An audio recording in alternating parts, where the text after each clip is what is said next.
हरिदास दत्तराम जेलवाड, गाव दोंगरापुरी, तालुका उमरी, जिल्हा नांदेड. ऋतूचे वागलवाडा साखर कारखान्याकडून आम्ही 4 दिवसाच्या प्रशिक्षणासाठी पुणे येथे वसंतदादा शुगर इन्स्टिट्यूटकडे आम्ही प्रयोगशाळेकडे या ठिकाणी सर्व शेतकरी आलेलो आहोत.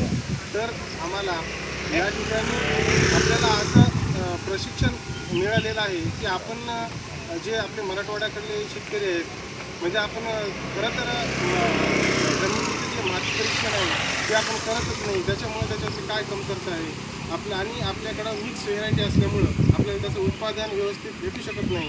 तर आम्हाला या प्रशिक्षणादरम्यान असं आढळून आलेलं आहे की माती परीक्षण करून जीवाणूची संख्या केली आणि टिश्यू कल्चरची रोपे नेऊन जर आपण व्यवस्थितपणे प्लॉट आपल्या ठिकाणी सक्सेस केला तर खरोखरच आपल्याला त्या ठिकाणी आपलं उत्पादन एकरी 70 ते 80 टन या प्रमाणापर्यंत जाऊ शकते.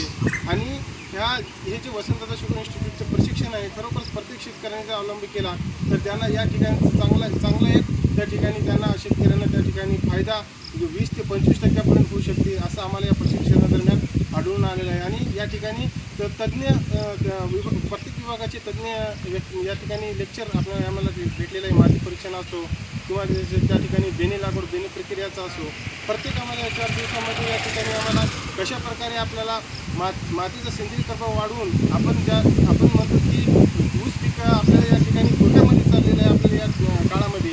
तर खरोखरच या ठिकाणी आपल्याला येऊन प्रशिक्षण घेण्याची गरज आहे की आपण काय आपल्या मातीचं सामू काय, आपल्या मातीचं pH काय आहे, आपल्याला खरोखरच माती परीक्षण करून आणि टिश्यूकल्चरचे रोपे जर आपण घेऊन गेलो तर खरोखरच आपलं उत्पादन 70 ते 80 टनेज एकरी उत्पादन याच्यापर्यंत आपण पोहोचू शकतो. धन्यवाद.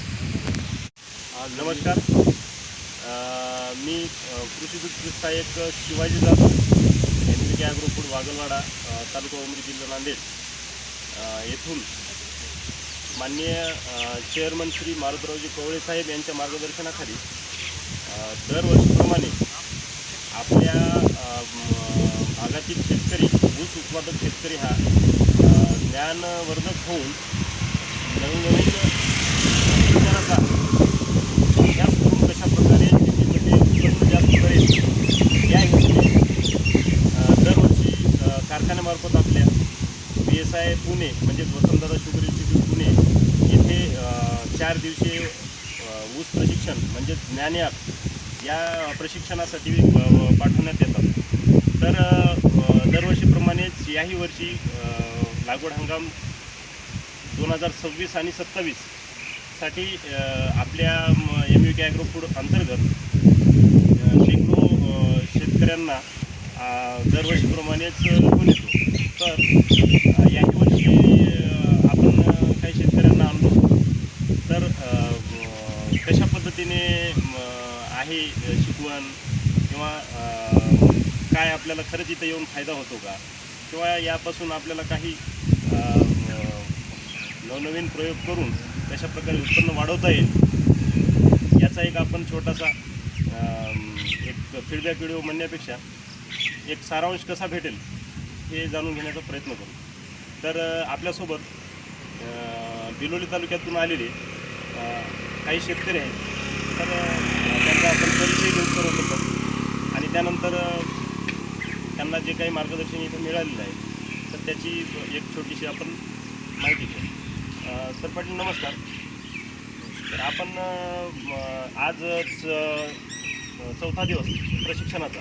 तर आज 4 दिवसामध्ये आपण काय काय शिकलात काय नाही, किंवा इथे वातावरण बघून किंवा इथं जे काही आपलं प्रॅक्टिकल आणि थेरॉटिकल जे नॉलेज आपल्याला भेटलेलं आहे तर त्यातून खरंच तुम्हाला काही फायदा झाला का, किंवा भविष्यात याचा उपयोग कसा होईल.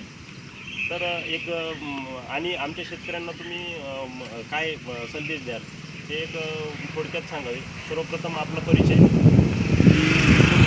राहणार आदमपूर.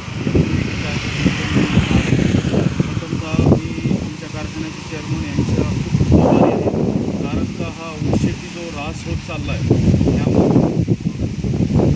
शेतकरी कसे बाहेर पडतात आणि जास्त नफा कसा भेटतात या उद्देशानं इथं पूर्ण 4 दिवसाच्या प्रशिक्षणामध्ये मार्गदर्शन आम्हाला भेटलं आहे. प्रथमतः सेंद्रिय कर्ब कसं वाढवण्यात येईल ह्याच्यावर मी फार भर दिलेला आहे 4 दिवसाच्या प्रशिक्षणामध्ये. आणि जोपर्यंत सेंद्रिय कर्ब वाढत नाही तोपर्यंत आपलं उत्पन्न कुठल्याही पिकाचं वाढत नाही हे मला ह्या प्रशिक्षणातून आवर्जून मला शिकायला भेटलं आहे.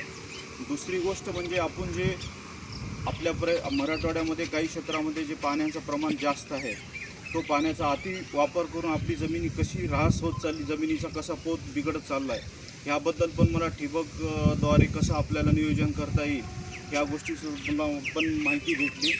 आणि नवीन नवीन जाती कुठल्या हंगामामध्ये कुठली जात घ्यायची, किती महिन्यानंतर ते आपण हार्वेस्टिंग करून कारखान्याला टाकायचं, ज्यामध्ये हार्वेस्टिंग केल्यानंतर रिकव्हरी कशी जास्त येईल, कारखान्याला पण बेनिफिट कसं भेटेल आणि कारखान्याला जर बेनिफिट भेटलं तर शेतकऱ्यांना त्याचा कसा फायदा होईल ह्या पण गोष्टीचा मला इथं खूप या 4 दिवसाच्या प्रशिक्षणामध्ये माहिती भेटलेली आहे. ठीक आहे.